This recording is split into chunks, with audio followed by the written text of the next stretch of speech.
차량에 문제를 일으킬 만한 크리티컬한 변경도 아니고 없는 기능을 만들어낸 것도 아니고 있는 기능을 활성화했을 뿐인데 보증 불락을 한다는 거는 너무 과한 처사다.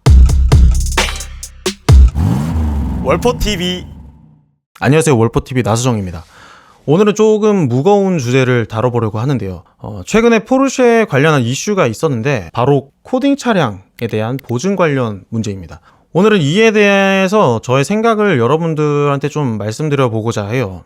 우선 이 코딩이라 하면은 차량의 소프트웨어를 임의로 변경을 해서 비활성화된 기능을 활성화하는 이런 등의 변경하는 거를 뜻하는데, 이번에 문제가 된 거는 사설업체를 통해서 코딩을 한 차량들에 대해서 포르쉐에서 보증 취소 이야기가 나오고 있다는 거죠. 이제 똑같은 독일 브랜드인 BMW나 제가 탔었던 미니 같은 경우에도 거의 대부분의 차주들이 코딩을 통해서 여러 가지 기능들을 활성화하고 있는데, 서비스 센터에서는 보증 관련해서 시비를 거는 일이 없었습니다. 네, 저 또한 그랬고요.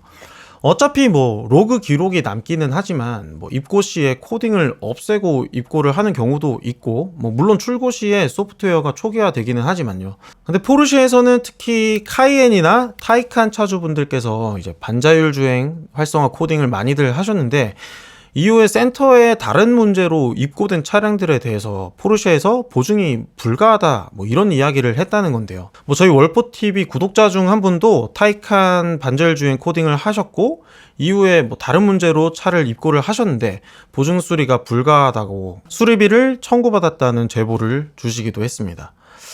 직접적으로 코딩을 권장하지는 않았지만, 사실 저희 월포TV 채널 영상에서도 코딩에 대해서 소개를 드린 적도 있었던 만큼 굉장히 마음이 좀 무거운 상황입니다. 그래서 이 코딩과 관련한 현 이슈에 대해서 저의 개인적인 생각을 좀 말씀드려 보려고 해요.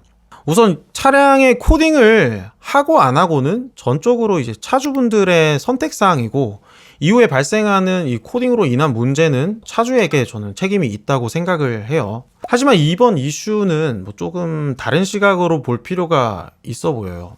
포르쉐 코리아와 딜러사에서는 이제 코딩이 공공연하게 이루어지고 있는 것을 다 알고 있었고요. 근데 이제 그간 관련해서 어떠한 직접적인 안내나 경고도 없었습니다.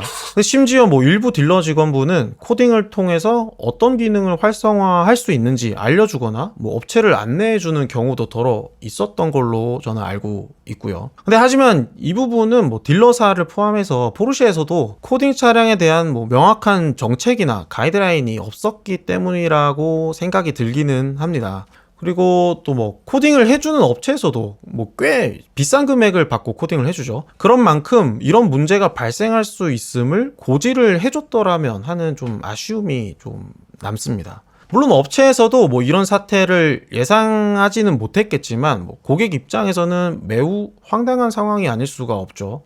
때문에 이제 코딩으로 해제한 기능과 관련한 부분은 그렇다고 치더라도 그 외 부분의 보증까지 취소가 된다는 거는 너무 과한 처사가 아닌가 하는 생각이 듭니다. 그렇게 하려고 한들 이미 출고된 차량들에 대해서는 최소한의 보호장치를 마련해 줬어야 하지 않나, 그런 생각도 들고요. 차라는 물건의 특성상 중고거래도 활발한데 극단적으로는 코딩된 차량을 모르고 중고구매를 하신 그 차주분들은 본인 의지와 상관없이 보증기간이 남았음에도 보증을 받지 못하는 그런 상황이 발생할 수도 있다는 거죠. 포르쉐 코리아에서는 코딩 이후 수리 차량에 대해서 명확한 좀 가이드라인을 제시해 주시고, 그리고 가능한 고객분들이 피해를 보는 일이 없도록 좀 힘써 주셨으면 합니다. 차량에 문제를 일으킬 만한 크리티컬한 변경도 아니고 없는 기능을 만들어낸 것도 아니고 있는 기능을 활성화했을 뿐인데 아무런 대응이 없다가 갑자기 이제 와서 코딩 차량에 대해 보증 불락을 한다는 거는 너무 과한 처사다, 그렇게 생각을 합니다. 이런 일로 제가 좋아하는 포르쉐라는 브랜드의 이미지에 금이 가는 일이 없었으면 일단 저는 좋겠고, 무엇보다 차주분들이 억울하게 피해를 보는 상황은 없었으면 좋겠습니다. 모쪼록 포르쉐와 차주분들 사이에 적절한 절충안을 잘 찾아서 원만히 해결이 됐으면 하는 바람입니다. 이상으로 요즘 이슈가 되고 있는 코딩 관련한 사태에 대해서 저의 생각을 좀 말씀드려 봤고요. 다음에 좀 밝은 내용으로 찾아뵙으면 좋겠습니다. 제가 알고 있는 이런 내용 이외에 또 추가로 업데이트된 내용이 있으면 댓글로 공유를 해주시면 좋을 것 같습니다. 차주분들도 보시고 저희도 좀 참고할 수 있으면 하도록 하겠습니다. 지금까지 월포TV 나서정이었습니다.